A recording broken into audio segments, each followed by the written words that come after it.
అందరికి. ఒక చిన్న విషయం చెప్దామనుకుంటున్నాను.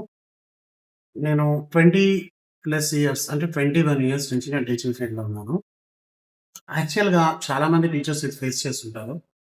విషయం ఏంటంటే స్టూడెంట్స్ మన దగ్గర చదువుకుంటారు, పాస్ ఔట్ అయితారు, వెళ్ళిపోతారు. తర్వాత ఎప్పుడన్నా ఎదురు పడినప్పుడు కనీసం వాళ్ళు పలకరించకుండా పక్కకెళ్ళిపోతారు చూడండి. అప్పుడు చాలా బాధగా అనిపిస్తది. ఏం లేదండి. ఒక టీచర్ ఎప్పుడైనా సరే మిమ్మల్ని అరిచినా, కోప్పడినా, ఒక దెబ్బ అనుకోకుండా ఇదివరకు ఉండేది.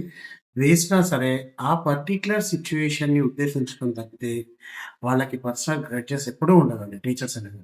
మీరు ఒక టీచర్ మాత్రమే ఒక స్టూడెంట్ తనకంటే గొప్ప స్థాయికి చేరుకోవాలని కోరుకుంటారు. ఇదొక్కటి మీరు దయచేసి గమనించండి. ఎవరైనా ఉంటే స్టూడెంట్స్ ఎవరైనా మీ టీచర్స్ కనిపిస్తే ఒక విష్ చేయండి. లేదా good morning, good afternoon, good evening లేదా బాగున్నారా? నేను ఈ పొజిషన్‌లో ఉన్నాను. ఈ పని చేస్తున్నాను అని చెప్తే ఆ సంతోషానికి హద్దు, అదుపు ఉండదు. ఇదొక్కటి దయచేసి గుర్తుపెట్టుకోండి. Okay. Thank you very much.